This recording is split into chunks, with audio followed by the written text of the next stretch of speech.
So,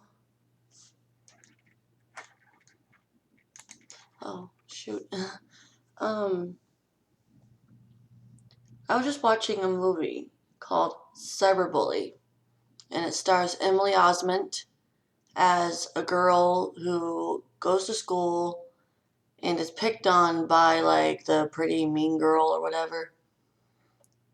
And it starts off as something really small, and then it all escalates like way worse than it needs to be. And I thought about it. I saw actually a support group in the movie, and the doctor had some helpful advice that he put, even though, granted, it's a movie, it's for entertainment purposes only, but with how TV is nowadays, everything has to have a message. So I got the message pretty point blank by the title. So I wanted to share some feedback on all that, plus give a little bit of insight on me and my experiences with bullying, both in person and cyberbullying.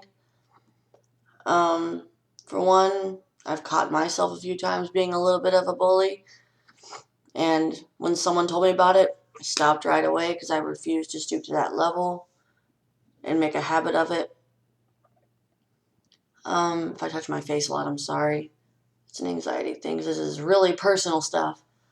First of all, if you are of faint of heart and of stomach, I suggest you do not watch this video. And if you're a complete trooper, then I guess resume play. I have to have my hands up and doing something, or else I'm like super distracted and weird. Anyway, my whole reason for posting this video is because I want to be able to reach out to everybody and let them know that life is hard, yeah, but it doesn't have to be hard.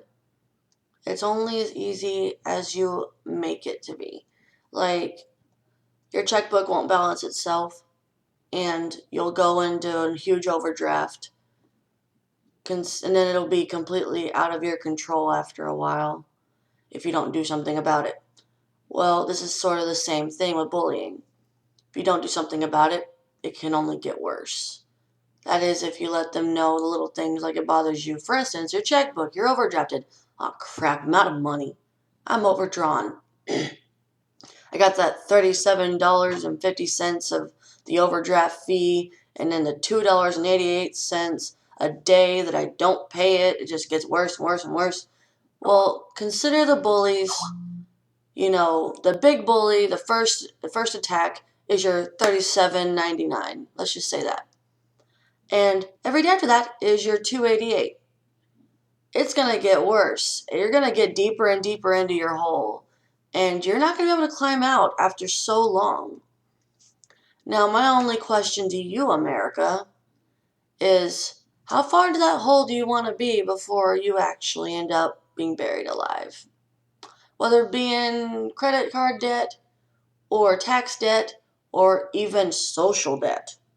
You would think that one or the other would be awful, but when you think about it, they both kind of have the same principle. Well, the way I see it, don't even let it get overdrafted in the first place. Nip it in the bud. Get it at the source the moment it happens. Don't give them time to feed on you. Don't give them the opportunity to just like suck on every little bit of sanity and personal, love for yourself. Don't give them the opportunity to suck that away. Like the leeches they are. They feed off of your hurt. They feed off of your pain. Your fear, your pain, your heartache is literally like water and air to that person. That's what gets them by. And when they see that it can't get to you, what do?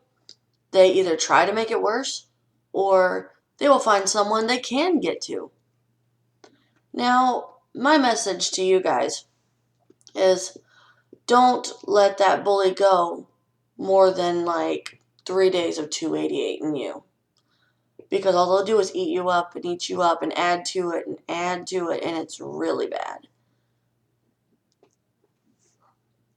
Well, I was bullied a lot when I was in school.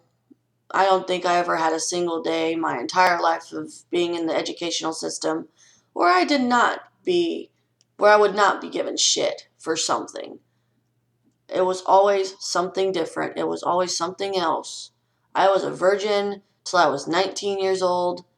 I didn't do anything with anyone yet. I somehow still got called a whore. I got called names that were insanely ridiculous and irrelevant to me.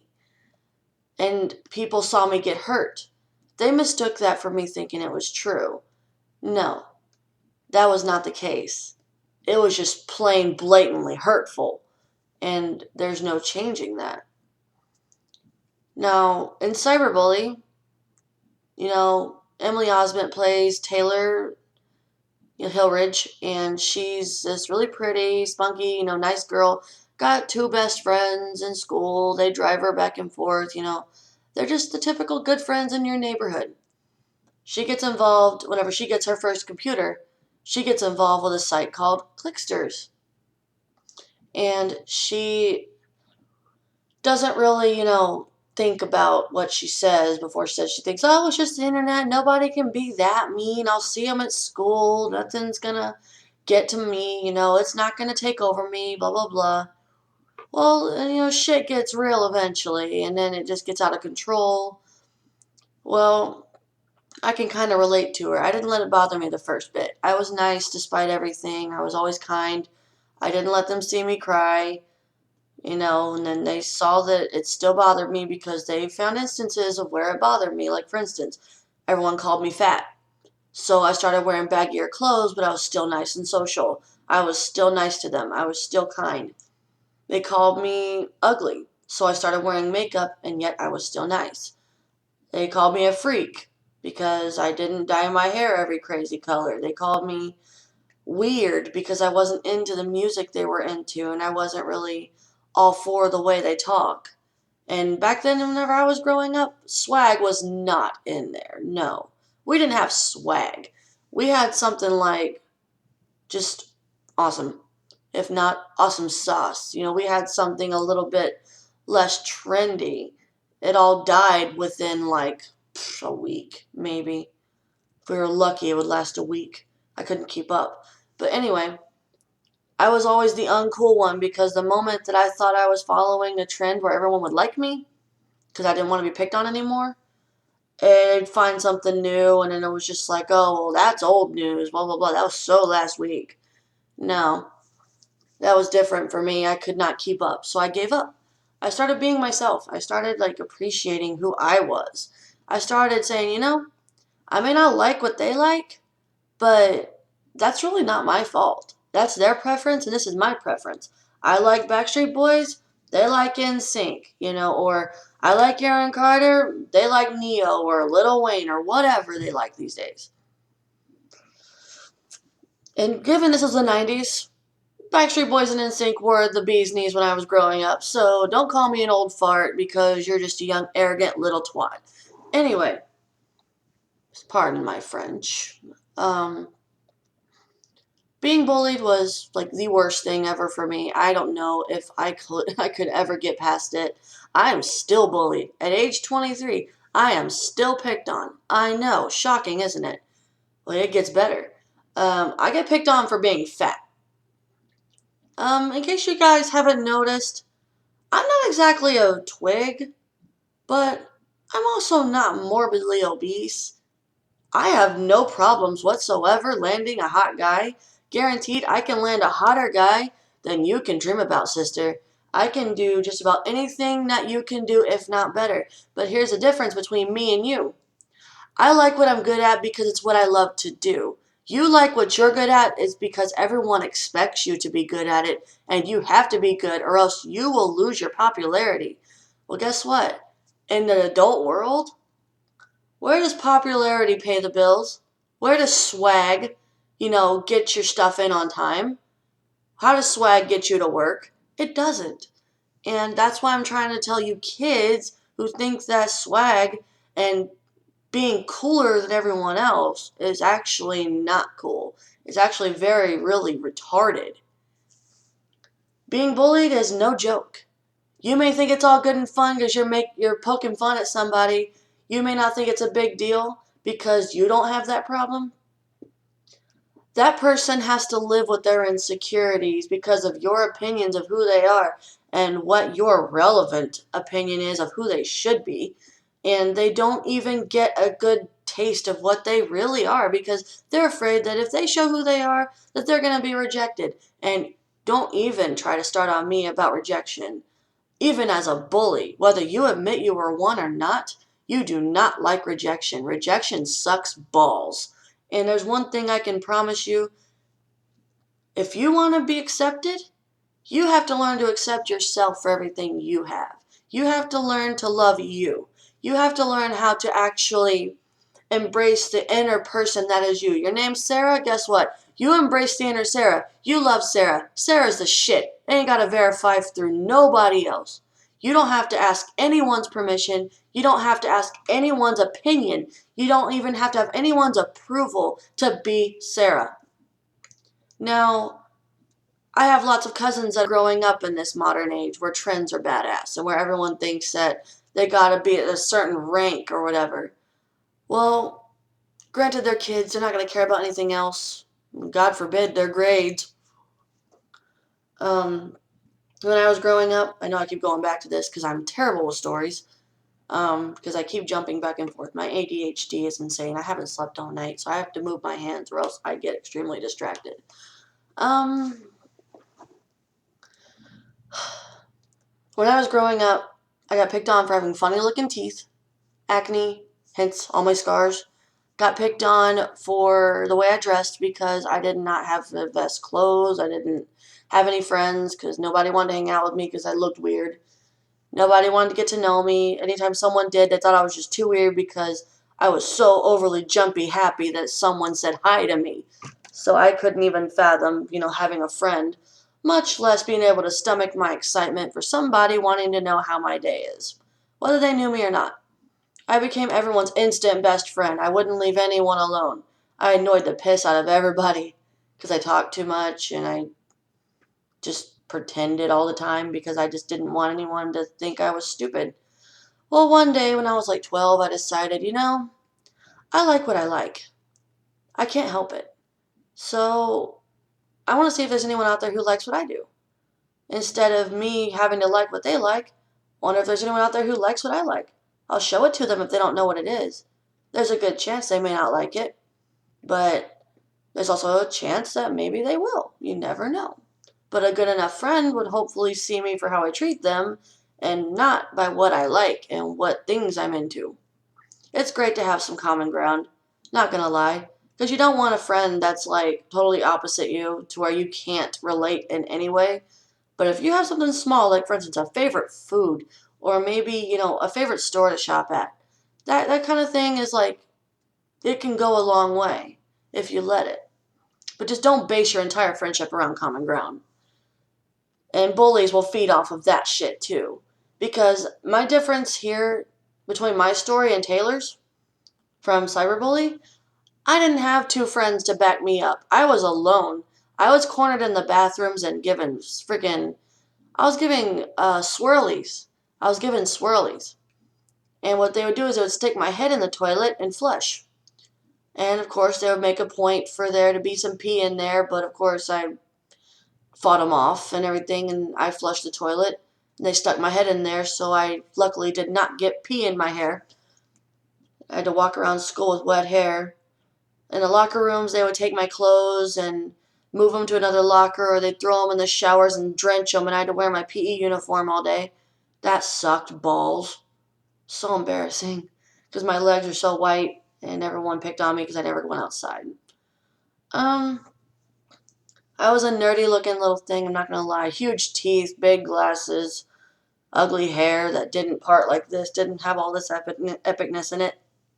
It was more like, this was my hair in middle school. More or less. I wasn't given the luxury of makeup. I wasn't given the luxury of cute clothes, or God forbid, a locker mirror. I didn't get anything like that whenever I was going to school. Every girl's dream whenever she's in middle school to high school is to just fit in. It's just to be accepted, because school is a place full of kids. It's packed to the brim with a bunch of kids, and the first thing they're gonna want to do is socialize. They're gonna want to be familiar with their fellow classmates. You risk rejection there, and you also risk embarrassing yourself and being bullied. Well, not many kids these days are willing to take that risk because of how cruel people are now. It used to be so bad, I thought it was the worst when they'd call me ugly or they would put Neosporin on my combination lock on my locker or something like that. Vaseline, actually. They put Vaseline on my locker lock and ruined my lock, and I couldn't ever get it open, so I'd have the janitor cut it off. Let's see. And God forbid the embarrassment of telling a principal. Not only am I a baby, but I'm also a snitch. Um, Big face palm there. Uh, but nowadays, people are spreading rumors because so much has happened, saying, oh, she's a slut, she's pregnant, blah, blah, blah. Or, oh no, she's a slut because my friend Shelby told me she had the clap and her friend Derek got it from her. They were at a party, they hooked up. It's totally cool for him to spread anything about a girl, but let's not consider her feelings and just keep it going while we're at it. Because, hey, school is boring. What else we got to do, right? Other than get good grades and possibly graduate. Because, that's our priority. I mean, oh, no big deal. Now that I'm older, I see my cousins going through it. You know, my cousin, I'm not going to name her right now because it's just privacy issues. She likes to hang around guys. She likes to, get familiar with the male gender. She's growing up.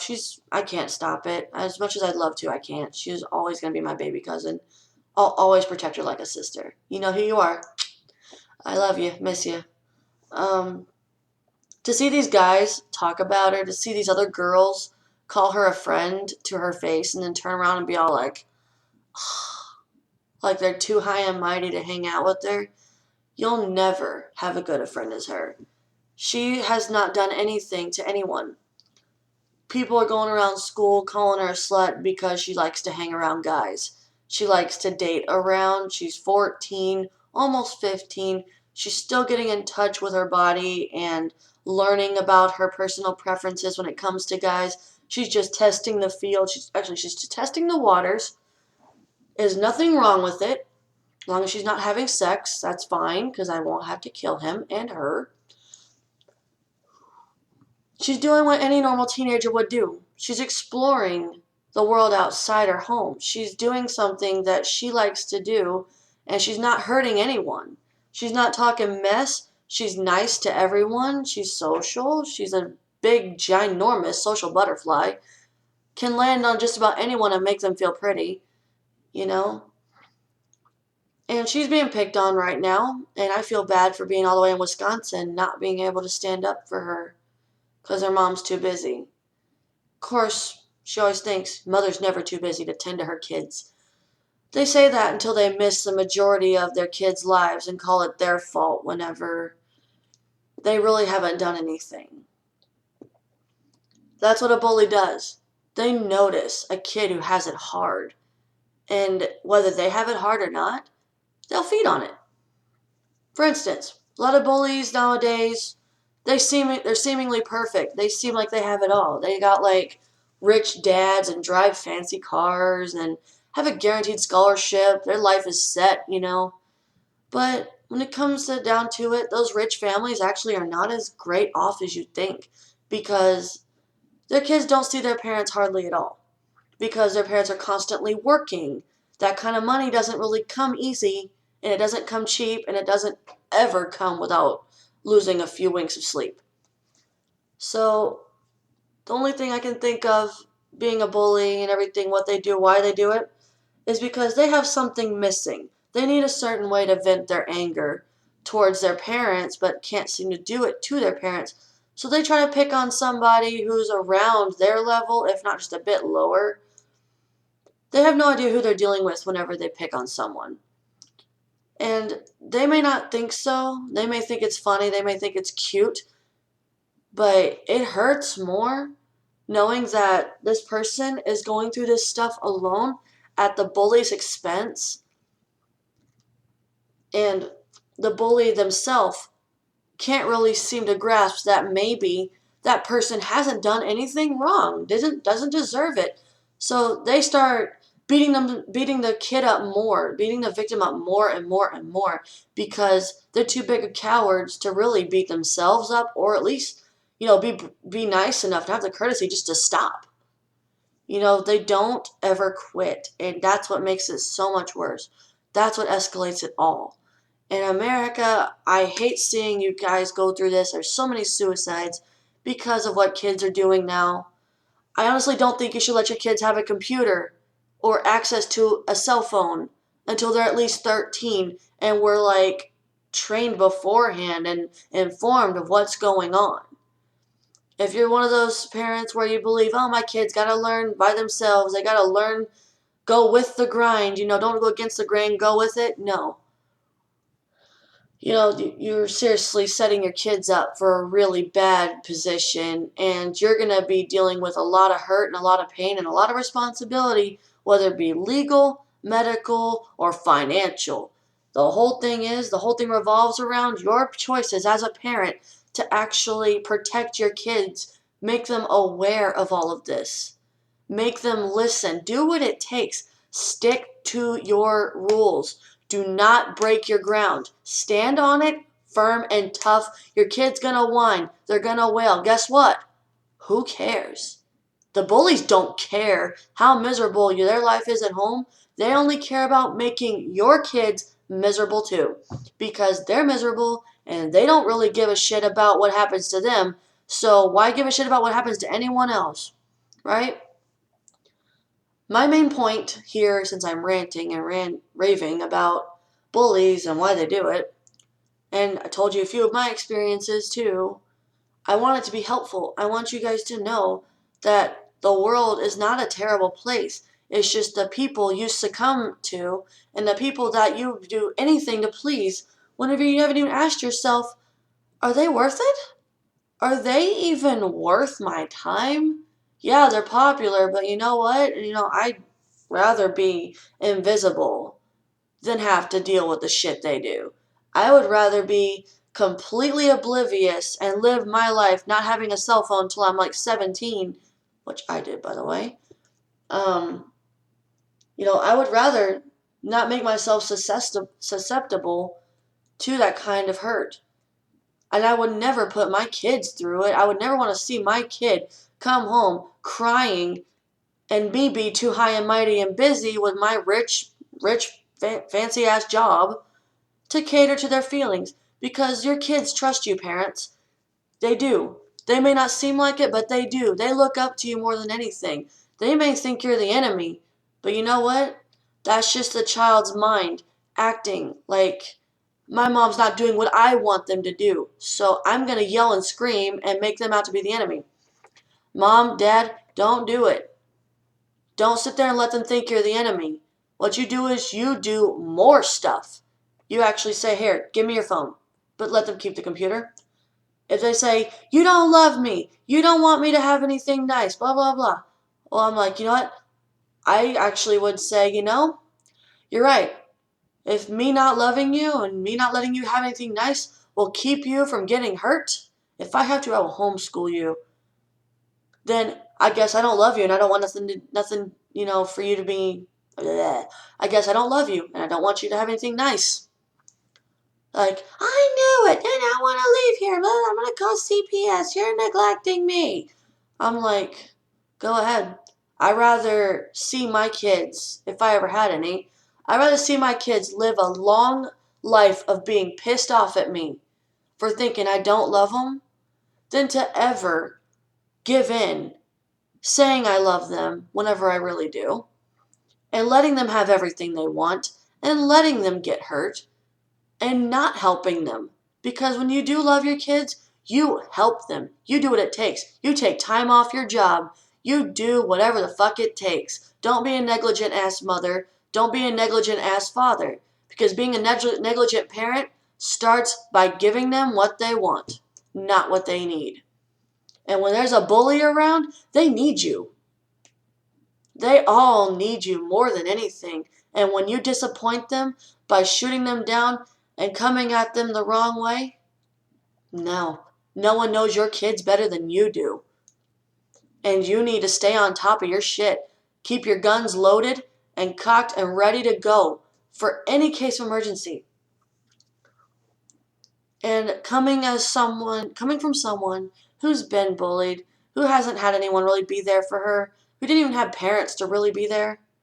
I had my grandmother, that's it. My grandma was the only one there for me. And even she could only do so much because she was trying so hard to uphold me and her own daughter, my mom. I couldn't ask her for anything. So I sought help. I found counselors. I talked to someone. I confronted the bullies head on. Yeah, I got my ass kicked, but it happened. Just be smart about what you do, people. Don't let anyone end up like the Meyer sisters. They committed suicide because of cyberbullying, and from a lot of people nowadays commit suicide from bullying in general. Don't let it get to you. Don't dwell on it. Don't forget, but don't dwell on it. It's a fine line, but don't dwell on it. Don't sit there and hold everyone else's assaults towards you personal like they had something to do with it. No, they had nothing to do with that person. Chances are they didn't. Unless they were standing right next to the motherfucker making fun of you, they had nothing else to do with that person. They have no reason to believe that person even exists. All they care about is making your life miserable and making sure you crack before they do. So my advice to you, since I did not let them crack me down, despite how hard it was, is to stand firm. Stand up for yourself in the most appropriate way possible. You don't want to sit there and be like, yo, bitch, you bleep him this, bleep, bleep, bleep that. No. You don't want to do that. All you gotta say is, it's kind of sad and it's a little bit flattering that you find it in you to make me such a special part of your day just to try to tear me down. Have you looked at yourself lately? I mean, you've got flaws too, besides the obvious ones I see before me, but don't you ever think that maybe you have bigger things and more important things to do than to make me feel bad, to belittle me? I mean, I must be really special to you, so thank you. And they start getting all mind freaked by it, and they start like thinking, oh, I don't want this person thinking she's special. Oh no.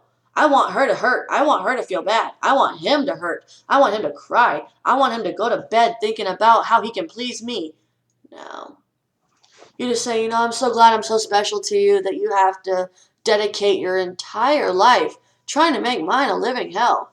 So I just want to thank you, that just for making me so awesome. If anything, I'm a lot more popular than you are. I've got more hate than you do love, and that says a lot. But anyways, guys, I'm going to stop ranting now. I sound like a complete idiot. But I hope this was somewhat helpful. Rate, comment, subscribe if you want. Tell me your story.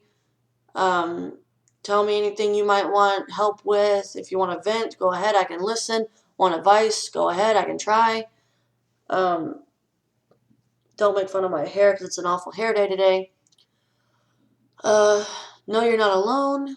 You're going to get through this. You're going to be fine. Nobody can stop you but yourself. As overused as that is, it's true. Don't let yourself down. Don't give up on you. Don't give up on me. Because I made it out. I'm 100 times better than I was back then. I don't think I'll ever be able to go back to that. So everybody have a safe day. It's really snowy outside. It's terrible. I love you guys. I miss my family. I love you all. Cameron, Mandy, Morgan, Grandma, and Robin, Mom, Uncle Jamie, everybody. You guys know who you are. Yeah. I love you guys. Be careful. Be strong.